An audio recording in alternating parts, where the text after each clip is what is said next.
Okay, so today these are the main points that we're going to cover. The Japanese colonial period, which lasted 35 years, liberation at the end of World War II, and then the division that followed, like just about immediately after liberation. And then the fact that sadly, peace did not follow liberation, and a civil war started brewing, which turned into a hot war in Korea in 1950, and which lasted for 3 years. I mean, most of us already know all that. And then there was an armistice signed in 1953, but unfortunately, no peace agreement. And that's why we have Korea peace now. We're still working towards that peace agreement. And so the lack of peace on the Korean Peninsula has resulted in ongoing excessive levels of militarization, which is a real problem. That's why we need peace. And there are Koreans who have been engaging in ongoing resistance to the militarization, what's essentially a foreign military occupation of Korea. So we're going to talk a little bit about that. And then we're going to do a small group discussion in breakout rooms. And before that, we're going to go through some community agreements to set some guidelines for the small group discussion. And I just also like to just say a few words to acknowledge Song to Sea, which is a grassroots organization with ancestral roots in Vietnam and Asia Pacific. And why am I mentioning them? Because I participated in a Solidarity School presentation with them last summer at the UW, and we presented a slideshow called K-pop, Neoliberalism, Militarism, and State Repression in Republic of Korea. And I took a number of those slides because we talked about the Korean War and some of these other things that we're going to cover today. So I'm using some of those slides. So I wanted to acknowledge Song to Sea and the excellent work that they do. Okay, next slide, please. So to understand the Korean War, we need to have some background, but we don't have time to review 5,000 years of Korean history. So we'll suffice to say the Korean people have been ruled by a number of Korean kingdoms, and foreign empires from China, Mongolia, and Japan have also tried to influence or rule Korea at different points in their history. However, for nearly 1,000 years before Japan's modern colonization of Korea in the 1900s, the Korean people were united as one nation with one shared language, one culture, one people. So in the late 1800s, several imperial powers were competing to rule Korea.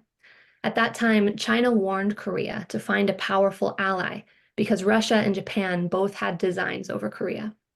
So they established an official relationship with the United States, and they expected the United States to serve as Korea's protector or their big brother. However, as Japan industrialized and its military power expanded in Northeast Asia, the United States government actually encouraged Japan to colonize Korea in 1905. And so they did. From 1910 to 1945, 35 years, like Tasha mentioned.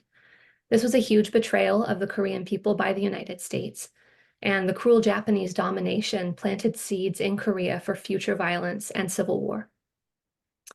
Not only did the Japanese send their officials to rule Korea, but they engaged in cultural genocide, forcing Koreans to take Japanese names and forbidding them to speak their own language. They used the Korean people as forced laborers, profiting off of their sweat and their suffering. They enlisted Koreans into their own military. They pushed girls and women into forced sexual labor, which they euphemistically called comfort women. This oppression led indigenous Korean liberation movements to form, and these included both nonviolent and then also armed resistors. Many of them fought in Northeast China, which was called Manchuria. Secret people's committees were set up across Korea to prepare the local population for self-governance when they were liberated. So not all Koreans resisted, however. Some chose to collaborate with the Japanese imperial military and the police, participating in the oppression of their fellow Koreans.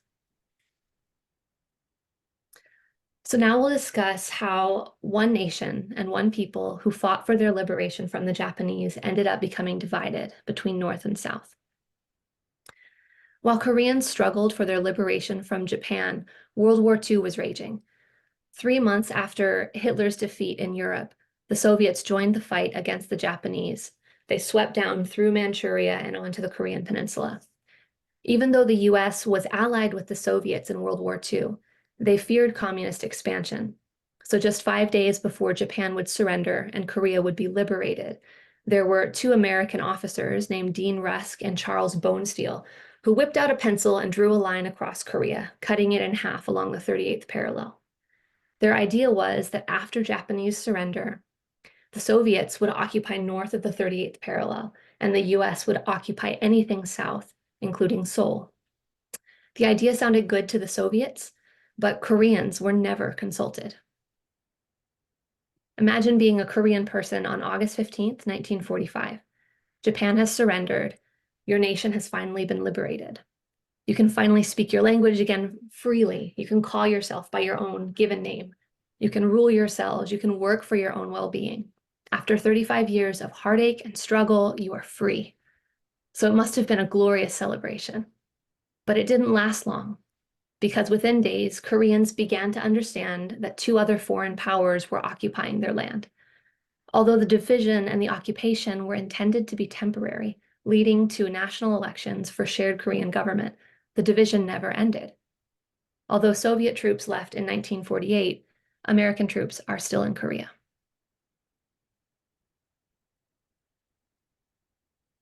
We can go to the next slide. Okay. So division of Korea. After World War II ends, the U.S. emerged as a hegemonic power.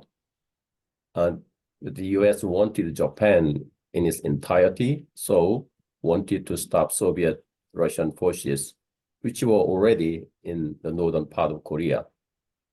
And they're on the way to land on Japan. As we saw earlier, the U.S. demanded the USSR forces to stop at 38th parallel and occupy the southern part of Korea. However, Koreans didn't want their country divided. U.S. focus was on limiting the considerable power of anti-colonial forces in Korea and maintaining a U.S.-friendly government in the South, meaning the U.S. wanted a Korean government which works for the U.S. imperialists rather than its own people. Impending red victory in China increased the U.S. concern about spread of communism, meaning U.S. concerns independence and self-determination in the region. At this time, Koreans demanded countrywide elections. Sadly, the independence and self-determination that Korean people had sought for so long would be denied by the U.S. Due to UN maneuvers by the U.S. in 1948, an election was held in the southern half of the country and ROK was founded. And DPRK was founded shortly after. The division studied by the U.S. was solidified by the end of the Korean War and has been perpetuated until now. Next slide, please. Celebration over liberation was short-lived. Okay, so Korea was liberated on August 15th, 1945, but the celebration lasted only for just more than 3 weeks. The liberation got severely curtailed when the U.S. occupied the southern part of Korea on the 8th of the following month. During that true liberation period, Koreans quickly formed the central and local functioning organizations and formed the Special Investigation Committee of Anti-National Activities to investigate collaborators and bring them to justice. Most Koreans wanted an undivided country. According to the polls conducted by the U.S. military government in July 1946, almost 80% of the Korean population wanted an independent and exploitation-free country. Even though most Koreans were illiterate and uneducated, they knew with their entire life the social injustice of being robbed of as much as 70 to 80% of their earnings to their landlords and Japan. Next slide, please. Yeah, this is from the official CIA document, which was declassified like 10 years ago. It says all South Korean parties seem, moreover, agreed that the future Korean government must nationalize the industry and redistribute the land, which means communism. Please back to the slide, the previous slide. Thank you. And conflict emerged between people's committees, left-leaning groups, and colonial forces in the South. In North, developments in land redistribution and labor reforms and literacy drive and gender equality reforms were well underway.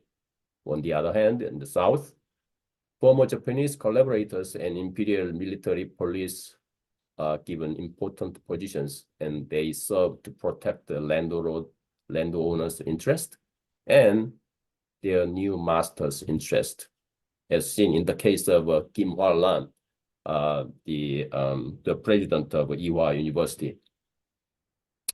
Next slide, please. One more. Oh, yeah, here. Yeah.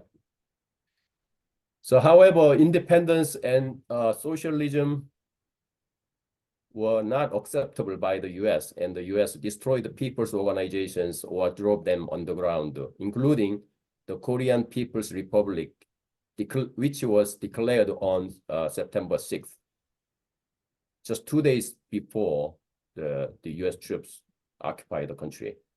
In order to do that, the US military government brought back the Japanese collaborators who had fled right after the liberation and used them to rule Koreans. This triggered tremendous rage and resistance among Koreans. Anti-Japanese activists were often communist or socialist. The US military government hunted them down, often using the former colonial policemen.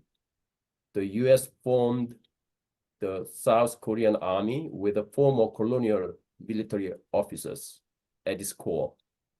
On the other hand, in the northern part of Korea, which was not occupied by the US, land reforms, labor reforms, and gender equality reforms were on the way, not hampered by the Soviet-Russian forces.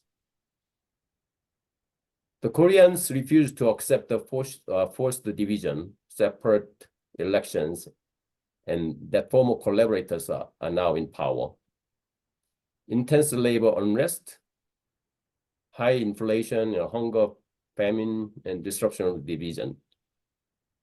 Workers go on strike and uprising to demand better conditions and reform. Martial law was declared and strikes are outlawed. Campaign to hunt down communist sympathizers who are targeted for violence, oppression, and death. Guerrilla warfare starts to emerge. Next slide, please. Yeah. Jeju is the largest island in Korea, located south of the Korean Peninsula, directly south from Jeolla province, and historically has been oppressed by mainland Korea, and resistance tradition has been strong, especially by women. So in a way, the Jeju uprising was not a surprise. Jeju uprising began officially in April 1948, refusing to accept separate elections, which were scheduled on May 10th of the year, and the opposition to the attempt of the US to colonize South Korea. The US and Syngman Rhee's government tried to suppress Jeju uprising. In October 1948, Syngman Rhee's regime tried to use the so-called National Army stationed in Yeosu and Suncheon, but many soldiers refused. Thus, the Yeosu-Suncheon rebellion began, and Seungman Rhee's regime brutally suppressed the rebellion, killing thousands of people. Uprising on Jeju Island, where people's committees are strong and they refused to accept the separate elections. Seungman Rhee's government brutally suppressed, killing at least 30,000 civilians, and by one estimate, 70 of the villages were burned to the ground using right-wing ROK police and paramilitary forces like Northwest Youth League, who were under control of the US military. Including Jeju uprising casualties, more than 100,000 people were killed throughout the country, throughout the southern part of the country, even before the Korean War officially began. Next slide, please. The first president of ROK, who is Seungman Rhee, this declassified US CIA document. There's a sentence. The personality of Seungman Rhee, about personality of Seungman Rhee. Seungman Rhee started the independence movement to fulfill his personal desire for power. In pursuit of this goal, he did whatever it took to advance himself. Awakened Koreans see this portrait to be accurate.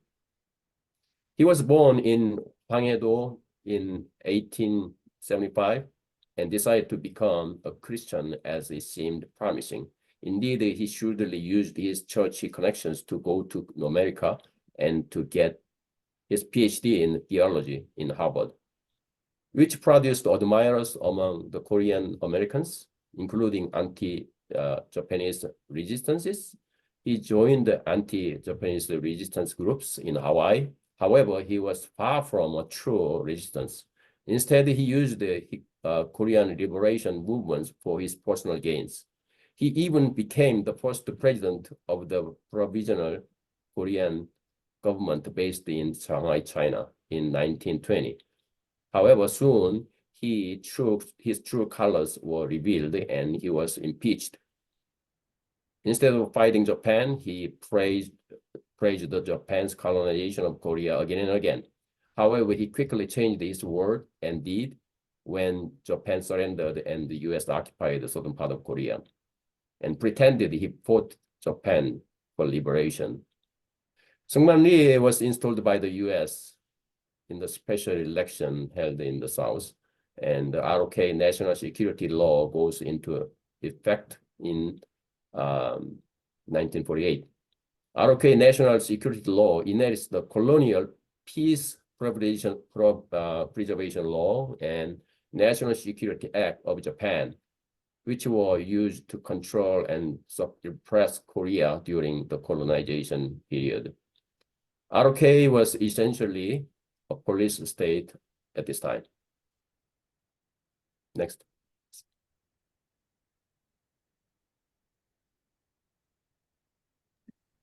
Okay, I think Christine An was on the call, the earlier part of the national KPN, the national call, and she often talks about the distorted narrative about the Korean War. And then there is a particularly distorted narrative about the start of the Korean War. And since as I mentioned before, we're not experts, I'm going to provide some quotes from people that I consider experts about Korea and the Korean War. And so the first quote is from Bruce Cummings, and he has written, "From partition or division forward, war was predictable, if not inevitable." And then Tim Shorrock has written, before 1950, the Civil War began in the South before 1950, when communists and anti-colonial fighters resisted the U.S. Army Military Government of Korea. And then in another quote, he explains that the Civil War expanded to the entire country in 1950, when the North Korean Army and a large contingent of Koreans who had fought Japanese colonial rule invaded the South, where the U.S. created army was led by Korean generals who were part of Japan's colonial army during World War II. So the dominant narrative that I hear in the U.S. is basically in the South, people were minding their own business, everything was peaceful, and suddenly the North Korean army invaded the South. And so according to these experts, that's not how it happened. Next slide, please. Okay, so the Korean War officially began in 1950. And as we all know, it hasn't officially ended yet. Sadly, it's been more than 70 years. So up to 5 million people died. I think most Americans don't know that. And the majority of these people were Korean civilians. 5 to 6 million people were displaced. The cost of the hot war was immense in terms of lives lost and critical infrastructure destroyed. So what caused these immense losses during the Korean War? Well, the US dropped 635,000 tons of bombs on Korea and 33,000 tons of napalm. So before the Vietnam War, because most of us who grew up in the US heard about napalm being used in Vietnam, the US used Koreans basically Korea as a testing ground for napalm. There were off-ramps that could have been taken to avoid so much death and destruction, but they weren't. Without US interference, Korea would not have been divided, and it is likely that war could have been avoided. Next slide, please.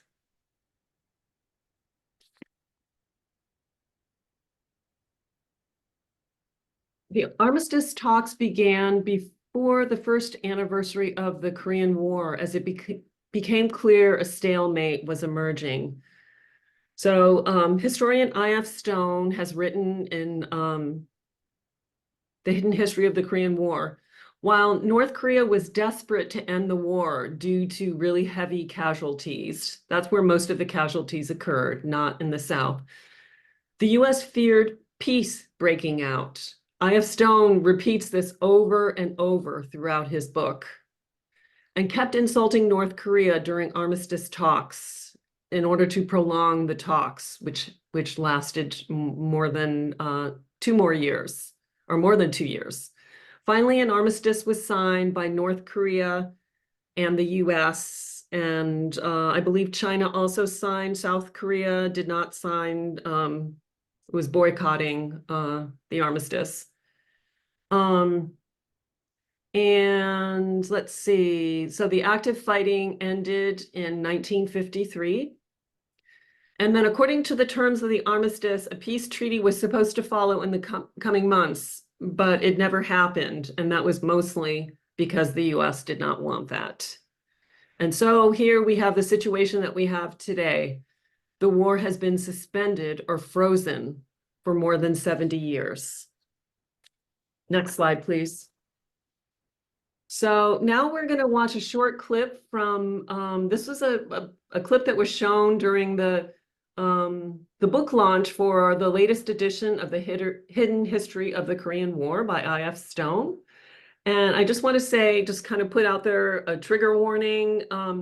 If you've been following what's going on in Gaza, you probably, like me, have become kind of desensitized to these images of kind of total devastation and destruction.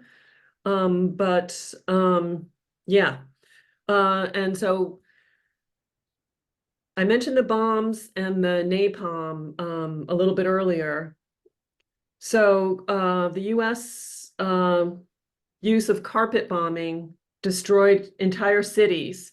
And the UN command, which was basically the US, implemented a scorched earth policy of leaving no facility standing that an enemy might use. And so in doing so, the scorched earth policy meant that everything was just everything that was alive was completely destroyed. And can you start the video, please? The war in Korea.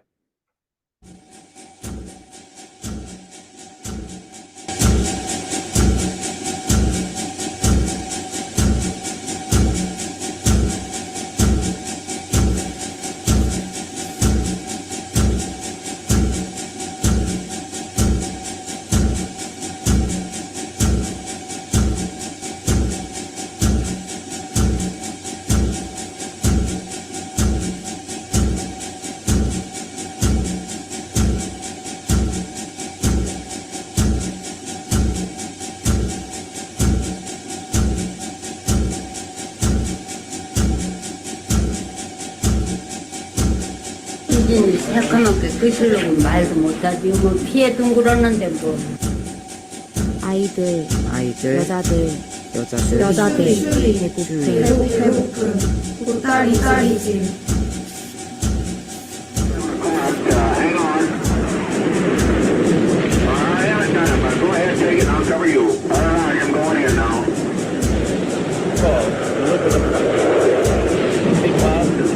He's down, but you got him too.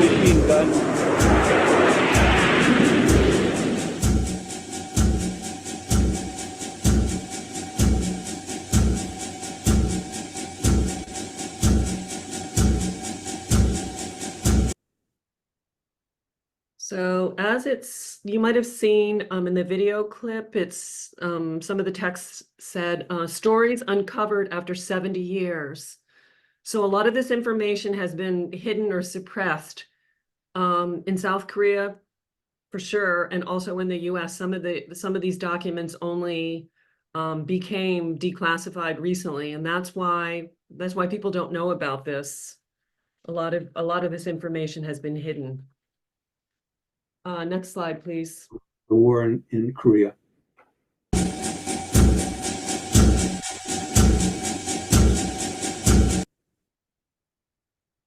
Okay, and so because of the state of ongoing war, or technical war on the Korean Peninsula, we have excessively high levels of militarization all over the peninsula. The state of war justifies these obscene levels of defense spending. And so this is one of the reasons why the war needs to come to an end. And so just to give you a little bit of context, in case you haven't been to Korea, South Korea is approximately the size of the state of Indiana. So it's not a really large country. So in this, small country, there are nearly 30,000 US troops and 80 military installations. The largest overseas military base is in Pyeongtaek at Camp Humphreys. And the base sits on 3,500 acres of land, and there are approximately 45,000 people associated with the base. So there's not only the soldiers, you have the soldiers' families. You have all sorts of contractors who work for the military. So it's basically kind of like a large town or a small city.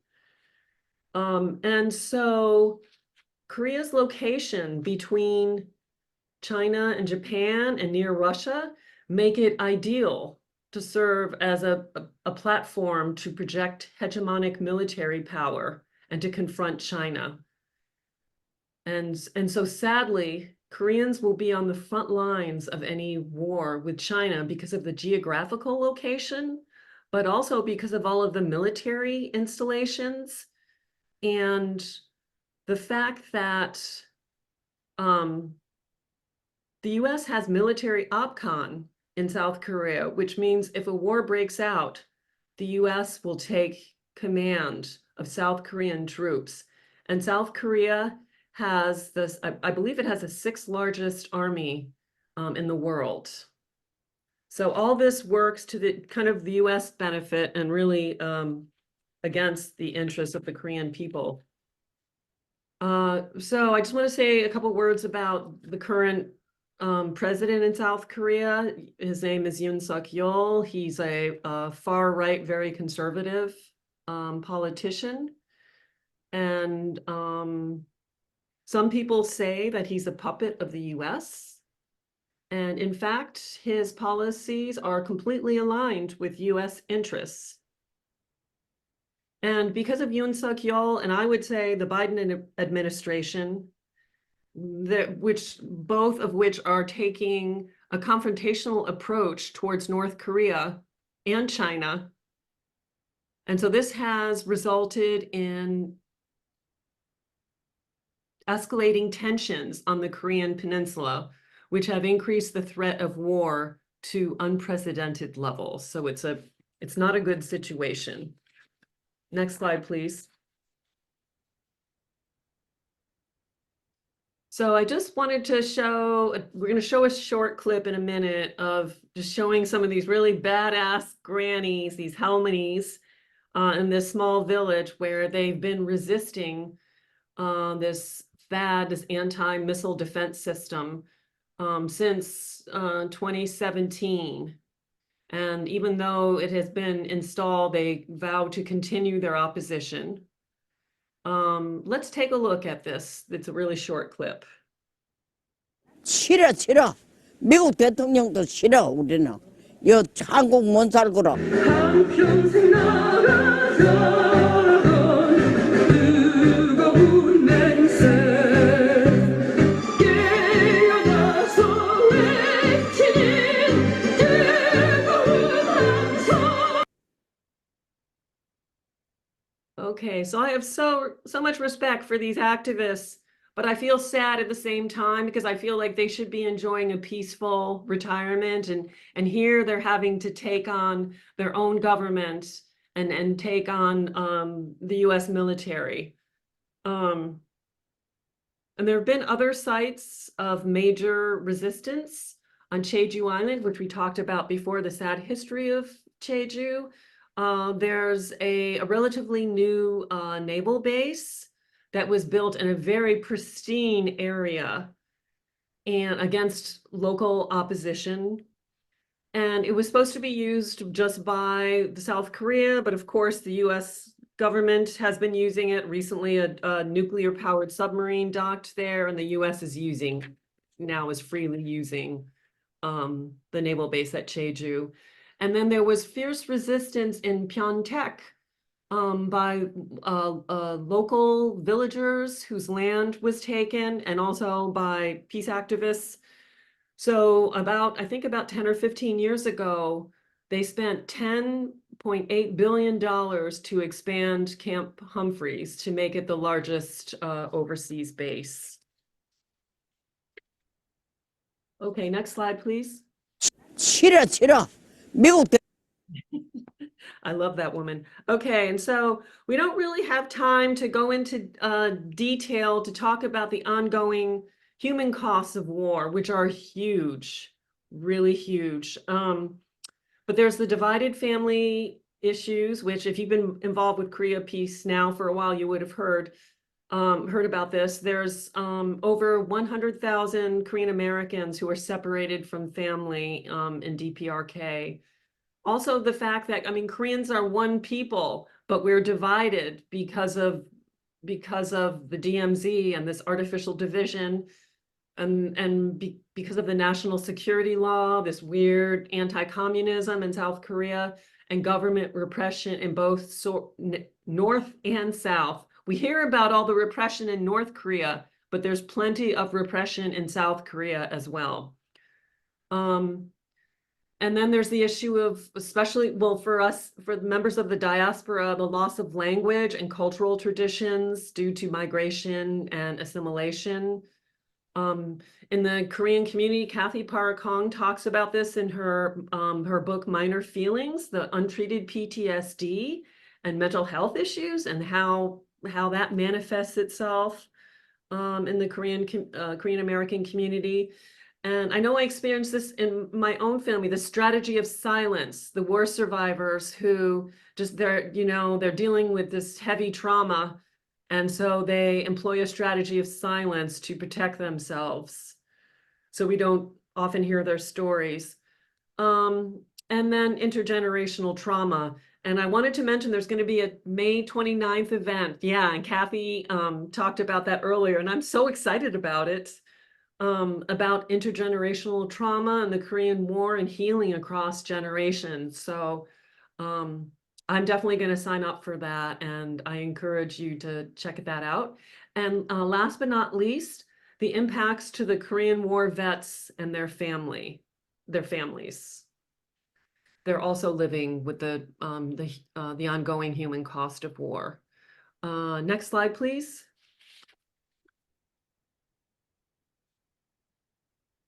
Okay, and so we're gonna go through. So we're not gonna have a lot of time for our discussion, but we just wanted to. Well, actually, how do we want to handle this, folks? It's like we've got like 10 or 15 minutes left. Are we going to go into breakout rooms, or are we going to just kind of meet as a large group? What do you all think? I think if people want to stay late, then we can do breakout rooms. Okay, why don't we make it like optional and people can leave when they feel like leaving? Okay, so before we do the breakout rooms, we're gonna review these community agreements, these agreements for multicultural interactions that I've used before from the East Bay Meditation Center, just to help us to create a safe and comfortable container for these discussions, because some of these things that we're talking about, they have an emotional charge, and we want everybody to feel comfortable. So I'm going to read the first one, and then I'm going to call on somebody to read the next one, and we're going to popcorn style, where each person will just read one. So the first one is try it on. Be willing to try on new ideas or ways of doing things that might not be what you prefer or are familiar with. And I'm going to choose, let's see, how about Andrew to go next? Practice self-focus. Attend to and speak about your own experiences and responses. Do not speak for a whole group or express assumptions about the experience of others. Should I popcorn, or do you want to keep on choosing people? Popcorn. Sorry, I just unmuted myself. Popcorn, please. Who's next? Jean Park.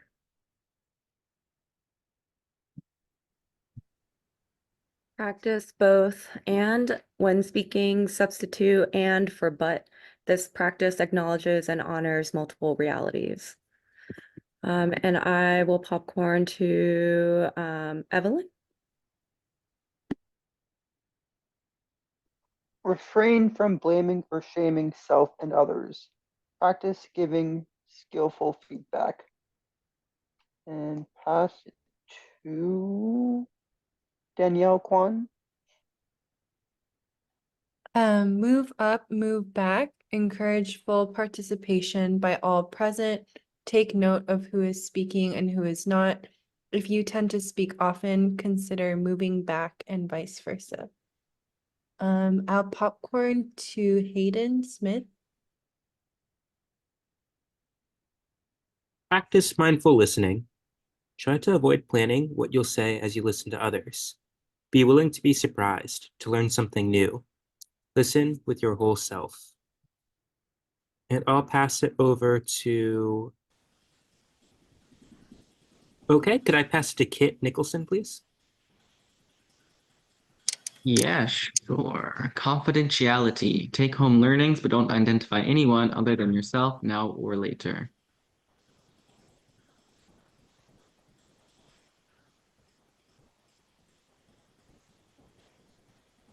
Thanks, everyone, for sharing the multicultural agreements, and I think we're ready to start our small group discussions.